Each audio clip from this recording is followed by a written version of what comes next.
Hi friends, welcome back to my channel MD happy. Karnataka ಸರ್ಕಾರ ಉಪನಿರ್ದೇಶಕಾಲಯ ಶಾಲಾ ಶಿಕ್ಷಣ ಇಲಾಖೆ ಪದವಿ ಪೂರ್ವ PUC ಪ್ರಥಮ ವರ್ಷದ ಅರ್ಧವಾರ್ಷಿಕ ಪರೀಕ್ಷೆ 2023. ಪ್ರೀತಿಯ ವಿದ್ಯಾರ್ಥಿಗಳೇ, PUC ಪ್ರಥಮ ವರ್ಷದ ಅರ್ಧವಾರ್ಷಿಕ ಪರೀಕ್ಷೆ 2023ರಲ್ಲಿ ನಡೆದಂತಹ ಏನು ವಿಷಯ ರಾಜ್ಯಶಾಸ್ತ್ರ ಇದೆಯಲ್ಲ, ಸೊ ಆ ವಿಷಯಕ್ಕೆ ಸಂಬಂಧಿಸಿದಂತೆ ಮೊದಲ PUC ವಿದ್ಯಾರ್ಥಿಗಳಿಗೆ ನಾನೊಂದು ಅರ್ಧವಾರ್ಷಿಕ ಪರೀಕ್ಷೆಯನ್ನು ಮಾಡಲಾಗಿ ತಂದಿದ್ದೀನಿ. ಸೊ ಇದರ ಉತ್ತರಗಳನ್ನು ಇಲ್ಲೇ ಇದ್ದಾವೆ ಮತ್ತು ಪ್ರಶ್ನೆಗಳು ಇಲ್ಲಿವೆ. ಸೊ ವಿದ್ಯಾರ್ಥಿಗಳು ಗಮನಿಸ್ತಾ ಹೋಗಿ ಅಂತ ಹೇಳ್ತಾ, ಸೊ ಇನ್ನೂ ನಮ್ಮ ಚಾನಲ್ ಸಬ್ಸ್ಕ್ರೈಬ್ ಮಾಡ್ಕೊಂಡಿದ್ದೇವೆ, ನಮ್ಮ ಚಾನಲ್ ಸಬ್ಸ್ಕ್ರೈಬ್ ಮಾಡ್ಕೊಳ್ಳಿ. ಈ ಕೆಳಗಿನ ಪ್ರಶ್ನೆಗಳಿಗೆ ಸರಿಯಾದ ಉತ್ತರನ ಆರಿಸಿ ಬರೀರಿ. ಮೊದಲು ಪ್ರಶ್ನೆ ಪ್ಯಾಟರ್ನ್ ಹೇಗಿದೆ, ಪ್ರಶ್ನೆಗಳು ಯಾವ ರೀತಿ ಬಂದಿದ್ದಾವೆ, ಎಷ್ಟು ಅಂಕಗಳಿದ್ದಾವೆ, ಜೊತೆಗೆ ಯಾವ ಅಧ್ಯಾಯದ ಮೇಲೆ ಏನಂತ ನೀವು ಆಲ್ರೆಡಿ ನಿಮಗೆಲ್ಲ ಅಭ್ಯಾಸ ಆಗ್ತಾ ಇದೆ, ನೀವು ಪಾಠಗಳು ಮುಗಿದಿವೆ, ಸೊ ಅವುಗಳನ್ನು ಗಮನಿಸ್ತಾ ನೀವು ಹೋಗಬೇಕು. ಗಮನಿಸಿ, ಇಲ್ಲಿ ಒಟ್ಟು ಈ ಹೊಸ ಮಾದರಿ ಪ್ರಶ್ನೆ ಪತ್ರಿಕೆ ಅಂದಾಗ ಭೂ ಆಯ್ಕೆ ಪ್ರಶ್ನೆಗಳಲ್ಲಿ ಬಂದಿದ್ದಾವೆ.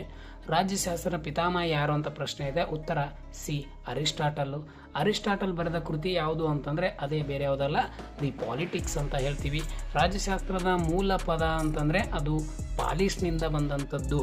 ಇನ್ನು ಫ್ರಾನ್ಸ್ ಕ್ರಾಂತಿ ಯಾವಾಗ ನಡೆಯಿತು ಅಂತಂದರೆ ಅದು 1789ರಲ್ಲಿ ನಡೆದಿರುವಂಥದ್ದು. ನಮ್ಮ ಸಂವಿಧಾನ ಅಥವಾ ನಮ್ಮ ಸಂವಿಧಾನಕ್ಕೆ ಉತ್ತಮ ಉದಾಹರಣೆ ಕೊಡಿ ಅಂತ ಇದೆ. ಇಂಗ್ಲೆಂಡ್ ಏನಪ್ಪ ಅಂತಂದರೆ ನಮ್ಮ ಸಂವಿಧಾನಕ್ಕೆ ಒಂದು ಬೆಸ್ಟ್ ಉದಾಹರಣೆ ಅಂತ ಹೇಳ್ತೀವಿ. ಕೆಳಗಿನ ಪ್ರಶ್ನೆಗೆ ಖಾಲಿ ಬಿಟ್ಟ ಸ್ಥಳವನ್ನು ಭರ್ತಿ ಮಾಡಿ. ನಾನು ಆಲ್ರೆಡಿ ಸಸ್ಪೆನ್ಸ್ನಲ್ಲಿ ಮಾರ್ಕ್ ಮಾಡಿದ್ದೀನಿ. ಪ್ಲೇಟೋ ಅವರ ಪ್ರಕಾರ ರಾಜ್ಯದ ಜನಸಂಖ್ಯೆ ಎಷ್ಟು ಅಂತ ಕೇಳಿದ್ದಾರೆ. 5040 ಇದೆ. ನೇಷನ್ ಪದದ ಮೂಲ ಪದ ನೇಷಿಯೋ ಅಂತ ಹೇಳ್ತೀವಿ. ಭಾರತ ಸಂವಿಧಾನ ಜಾರಿಗೆ ಬಂದ ವರ್ಷ ಅಂತ ಕೇಳಿದ್ದಾರೆ. ಅದು ಬೇರೆ ಯಾವುದಲ್ಲ, 1950ರಲ್ಲಿ ಜಾರಿಗೆ ಬರ್ತದೆ, ಜನವರಿ 26ರಂದು. ಕಾನೂನಿನ ಮೂಲಕ ಅಥವಾ ಕಾನೂನಿನ ಮೂಲ ಪದ ಅದು ಯಾವುದು ಅಂತಂದರೆ ಲ್ಯಾಗ್ ಎಂದ ಪದನ ನಾವು ಕಾನೂನಿನ ಮೂಲ ಪದ ಅಂತ ಕರಿತೀವಿ. ವಿಶ್ವದ ಅತ್ಯಂತ ದೊಡ್ಡ ಸಂವಿಧಾನ ಬೇರೆ ಯಾವುದೂ ಅಲ್ಲ, ಭಾರತದ ಏನಪ್ಪ ಅಂತಂದರೆ ಸಂವಿಧಾನವೇ ಅತ್ಯಂತ ದೊಡ್ಡ ಸಂವಿಧಾನ. ಇನ್ನು ಹೊಂದಿಸಿ ಬರೆಯನ್ನು ನೋಡಿದಾಗ ಪುರಾತನ ಗ್ರೀಕ್ ನಗರ ರಾಜ್ಯ ಬೇರೆ ಯಾವುದೂ ಅಲ್ಲ, ನೆನಪಿರಲಿ ನಿಮಗೆ, ಅಥೆನ್ಸ್ ಮತ್ತು ಸ್ಪಾರ್ಟಾ ಅಂತ ಕರಿತೀವಿ. ಸಪ್ತಾಂಗ ಸಿದ್ಧಾಂತ ಯಾರ್ದು? ಕೌಟಿಲ್ಯರವ್ರದ್ದು.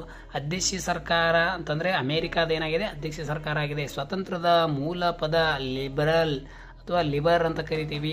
ಸಂವಿಧಾನ ರಚನಾ ಸಭೆ ಅಧ್ಯಕ್ಷರು ಡಾಕ್ಟರ್ ರಾಜೇಂದ್ರ ಪ್ರಸಾದ್ ಅವರು ಅಂತ ಹೇಳ್ತೀವಿ, ಬಾಬು ರಾಜೇಂದ್ರ ಪ್ರಸಾದ್ ಅವರು. ಇನ್ನು ಒಂದು ವಾಕ್ಯದ ಪ್ರಶ್ನೆಗಳನ್ನು ನೋಡ್ತಾ ಹೋದ ಕೆಳಗಿನ ಪ್ರಶ್ನೆಗಳಿಗೆ ಒಂದು ವಾಕ್ಯದಲ್ಲಿ ಉತ್ತರಿಸಿ.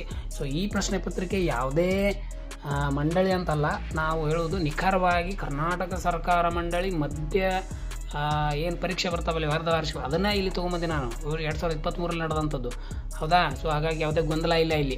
ಈ ಕೆಳಗಿನ ಪ್ರಶ್ನೆಗೆ ಒಂದು ವಾಕ್ಯದಲ್ಲಿ ಉತ್ತರಿಸಿ. ಬಾಹ್ಯ ಪರಮಾಧಿಕಾರದ ಪ್ರತಿಪಾದಕರು ಯಾರು? ಹೀಗೋ ಗ್ರೀಸಿಯಸ್ ಅಂತ ಹೇಳಿ. ಮಾನವನ ಅತ್ಯಂತ ಅಗತ್ಯವಾದ ಸಂಸ್ಥೆ ಯಾವುದು? ರಾಜ್ಯ. ಮಾನವನ ಅತ್ಯಂತ ಅಗತ್ಯವಾದ ಸಂಸ್ಥೆ. ನಿಕೋಲೋ ಮೆಕೆಲ್ ಬರೆದ ಕೃತಿ ಯಾವುದು? The French. ಇದು ರಾಜಕೀಯ ಮತ್ತು ರಾಜಕೀಯ ತಾಂತ್ರಿಕ ಭವಿಷ್ಯಗಳನ್ನು ಒಳಗೊಂಡಿದೆ. ಭಾರತದಲ್ಲಿ ಸುಗ್ರೀವಾಜ್ಞೆಯನ್ನು ಯಾರು ಹೊರಡಿಸ್ತಾರೆ? ರಾಷ್ಟ್ರಪತಿಯವರು. ಯಾಕಂದರೆ ಭಾರತ ಸುಗ್ರೀವಾಜ್ಞೆ ಹೊರಡೋದು ಅವರಿಗೆ ಮಾತ್ರ, ಅವ್ರು ಬಿಟ್ಟು ಬೇರೆ ಯಾರು ಹೊರಡಿಸೋದಿಲ್ಲ. ನಿಮಗೆ ಎಲ್ಲರಿಗೂ ಗೊತ್ತಿರ್ಬೋದು, ಸಂವಿಧಾನ ಎಂದರೆ ಮೂಲಭೂತ ಕಾನೂನು ಅಂತ ಹೇಳಿ. ಮೂಲಭೂತ ಕಾನೂನು ನಾವು ಏನಂತ ಕರಿತೀವಿ? ಸಂವಿಧಾನ ಅಂತ ಹೇಳ್ತೀವಿ. ಇನ್ನು ಮುಂದುವರೆದಂತೆ ಭಾಗ B ಅನ್ನು ನೋಡಿದಾಗ ಕೆಳಗಿನ 5 ಪ್ರಶ್ನೆಗಳಿಗೆ ಪ್ರತಿಯೊಂದು 2-3 ವಾಕ್ಯದಲ್ಲಿ ಉತ್ತರಿಸಿ. ರಾಜ್ಯಶಾಸ್ತ್ರದ ಅಂತಾರಾಷ್ಟ್ರೀಯ ಸಮ್ಮೇಳನ ಯಾವಾಗ ಮತ್ತು ಎಲ್ಲಿ ನಡೆಯಿತು? ರಾಜ್ಯಶಾಸ್ತ್ರದ ಅಂತಾರಾಷ್ಟ್ರೀಯ ಸಮ್ಮೇಳನ ಯಾವಾಗ ಎಲ್ಲಿ ನಡೆಯಿತು ಅಂತ ಪ್ರಶ್ನೆ ಕೇಳಿದ್ದಾರೆ. ಪ್ಯಾರಿಸ್ 1942 ಅಂತ ಹೇಳ್ತೀವಿ. ಗ್ರೀಕ್ ತತ್ವಜ್ಞಾನಿ ತ್ರಿಮೂರ್ತಿಗಳು ಯಾರು? ಸಾಕ್ರಟೈಸ್, ಪ್ಲೇಟೋ, ಅರಿಸ್ಟಾಟಲ್. ಕಲ್ಯಾಣ ರಾಜ್ಯ ಎಂದರೆ ನೆನಪಿರಲಿ, ಯಾವ ರಾಜ್ಯದಲ್ಲಿ ಜನರು ಸುಖಿ ಸಂತೋಷದಿಂದ ಬಾಳ್ವೆಯನ್ನು ನಡೆಸುತ್ತಾರೆಯೋ, ಮೂಲ ಸೌಕರ್ಯಗಳನ್ನು ಒಳಗೊಂಡಿರುವ ಮತ್ತು ಆ ಜನರ ಕಲ್ಯಾಣವನ್ನು ನಡೆಸುವಂಥ ರಾಜ್ಯವನ್ನು ಕಲ್ಯಾಣ ರಾಜ್ಯ ಅಂತ ಕರಿತೀವಿ. ಪರಮಾಧಿಕಾರದ ಸ್ವರೂಪಗಳನ್ನು ಹೆಸರಿಸಿ. ಆಂತರಿಕ ಪರಮಾಧಿಕಾರ ಮತ್ತು ಬಾಹ್ಯ ಪರಮಾಧಿಕಾರ. ಯಾವುದಾದ್ರೂ 2 ರಾಜಕೀಯ ಹಕ್ಕುಗಳನ್ನು ಬರೆಯಿರಿ. ಅದರಲ್ಲಿ ಗೊತ್ತಿರಲಿ, ಒಂದು ಮತದಾನದ ಹಕ್ಕು, ಒಂದು ಮತದಾವಣೆಯನ್ನು ಸ್ಪರ್ಧಿಸುವ ಹಕ್ಕು ಅಂತ ಹೇಳ್ತೀವಿ, ರಾಜಕೀಯ ಹಕ್ಕುಗಳು. ಸಂಸದೀಯ ಸರ್ಕಾರ ಅರ್ಥರೇನು? ಯಾವ ರಾಷ್ಟ್ರದಲ್ಲಿ ಮೇಲ್ಮನೆ ಮತ್ತು ಕೆಳಮನೆ, ಲೋಕಸಭೆ ಮತ್ತು ರಾಜ್ಯಸಭೆ 2 ಸದನಗಳನ್ನು ಒಳಗೊಂಡಿದೆ, ಆ ಸರ್ಕಾರವನ್ನು ನಾವೇನಂತೀವಿ? ಸಂಸದೀಯ ಸರ್ಕಾರ ಅಂತ ಕರಿತೀವಿ, ಜನರಲ್ ಆಗಿ ಹೇಳುವಂಥದ್ದು. ಲಿಖಿತ ಸಂವಿಧಾನ ಎಂದರೆ ಕೈಲೇ ಬರೆದಿಟ್ಟಂಥ ಸಂವಿಧಾನ, ಪಂಡಿತರಿಂದ, ವಿಷಯ ತಜ್ಞರಿಂದ, ಕಾನೂನು ತಜ್ಞರಿಂದ ಬರೆದಿಟ್ಟಿರುವಂಥ ಸಂವಿಧಾನವೇ ಲಿಖಿತ ಸಂವಿಧಾನ. ಉದಾಹರಣೆ ಭಾರತ. ಪ್ರಜಾಸತ್ತಾತ್ಮಕ ಸರ್ಕಾರ ನೆನಪಿರಲಿ ನಿಮಗೆ, ಪ್ರಜಾಸತ್ತಾತ್ಮಕ ಪ್ರಜೆಗಳಿಗೋಸ್ಕರ ಪ್ರಜೆಗಳೇ ಪ್ರಭು ಆಗ್ತಾರಲ್ಲ, ಅದಕ್ಕೆ ಪ್ರಜಾಸತ್ತಾತ್ಮಕ ಸರ್ಕಾರ ಅಂತ ಕೇಳ್ತೀವಿ. ಯಾರು ಹೇಳಿದ್ರು? ವುಡ್ರೋ ವಿಲ್ಸನ್ ಅವ್ರು ಹೇಳಿದ್ರು. ಗಣರಾಜ್ಯ ಅಂತಂದ್ರೆ ನೆನಪಿರಲಿ, ಒಂದು ಕಾನೂನಾತ್ಮಕವಾಗಿ ಸಂವಿಧಾನಾತ್ಮಕವಾಗಿ ನಾವೊಂದು ದೇಶವನ್ನು ಕಟ್ತೀವಲ್ಲ, ಅದಕ್ಕೆ ಗಣರಾಜ್ಯ ಅಂತ ಕರಿತೀವಿ. ಹೇಳ್ತೀನಿ, ಕೆಳಗಿನ 6 ಪ್ರಶ್ನೆಗಳಿಗೆ 15-20 ವಾಕ್ಯಗಳಿಗೆ ಉತ್ತರಿಸಿ. ಅದರ ಅರ್ಥ 5-30 ಅಂದರೆ 5 ಅಂಕದ ಪ್ರಶ್ನೆಗಳು. ರಾಜ್ಯಶಾಸ್ತ್ರದ ಅಧ್ಯಯನ ವಿಕಾಸವನ್ನು ವಿವರಿಸಿ, ರಾಜ್ಯಶಾಸ್ತ್ರ ಸ್ವರೂಪವನ್ನು ವಿವರಿಸಿ, ರಾಜ್ಯ ಮತ್ತು ಸಮಾಜದ ವ್ಯತ್ಯಾಸಗಳನ್ನು ತಿಳಿಸಿ, ಪರಮಾಧಿಕಾರದ ಲಕ್ಷಣಗಳನ್ನು ವಿವರಿಸಿ, ಕಾನೂನುಗಳನ್ನು ವಿವರಿಸಿ, ಹಕ್ಕು ಪ್ರಕಾರ ವಿವರಿಸಿ, ಏಕಾತ್ಮಕ ಸರ್ಕಾರ ಲಕ್ಷಣವನ್ನು ಬರೆಯಿರಿ. ಈ ಚಿತ್ರ ಕೊಟ್ಟಿದ್ದಾರೆ. ಭಾರತ ಸಂವಿಧಾನದ ಪೂರ್ವ ಪೀಠಿಕೆ ಆದರ್ಶ ತತ್ವಗಳನ್ನು ನೀವು ಇಲ್ಲಿ ವಿವರಣೆಯನ್ನು ಕೊಡಬೇಕು. ಸಂಯುಕ್ತ ಸರ್ಕಾರ ಲಕ್ಷಣವನ್ನು ವಿವರಿಸಿ. ಭಾಗ ಡಿ ಅನ್ನು ನೋಡಿದಾಗ ಕೆಳಗಿನ ಯಾವುದಾದ್ರೂ 2 ಪ್ರಶ್ನೆಗಳಿಗೆ ಪ್ರತಿಯೊಂದಕ್ಕೂ 30-40 ವಾಕ್ಯಗಳಿಗೆ ಉತ್ತರಿಸಿ ಅಂತ ಕೊಟ್ಟಿದ್ದಾರೆ. ಈ ಕೆಳಗಿನ ಚಿತ್ರದ ಆಧಾರದ ಮೇಲೆ ರಾಜ್ಯ ಎಂದರೇನು, ರಾಜ್ಯದ ಮೂಲಾಂಶಗಳನ್ನು ವಿವರಿಸಿ. ರಾಜ್ಯದ ಆಲ್ರೆಡಿ 4 ಮೂಲಾಂಶ ಕೊಟ್ಟಿದೆ, ಅದನ್ನು ವಿವರಣೆ ಕೊಡಬೇಕು ನೀವು. ಪ್ರಜಾಸತ್ತಾತ್ಮಕ ಮತ್ತು ನಿರಂಕುಶತ್ವ ಸರ್ಕಾರ ನಡುವಿನ ವ್ಯತ್ಯಾಸವನ್ನು ಬರೆಯಿರಿ. ಸಂಸದೀಯ ಮಾದರಿ ಲಕ್ಷಣಗಳನ್ನು ವಿವರಿಸಿ. ಭಾರತ ಸಂವಿಧಾನ ಪ್ರಮುಖ ಲಕ್ಷಣಗಳನ್ನು ವಿವರಿಸಿ.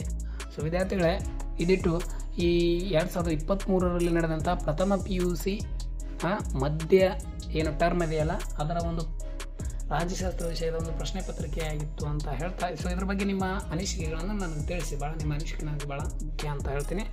ಸೊ ಎಲ್ರಿಗೂ ಧನ್ಯವಾದಗಳು. ನಮಸ್ಕಾರ.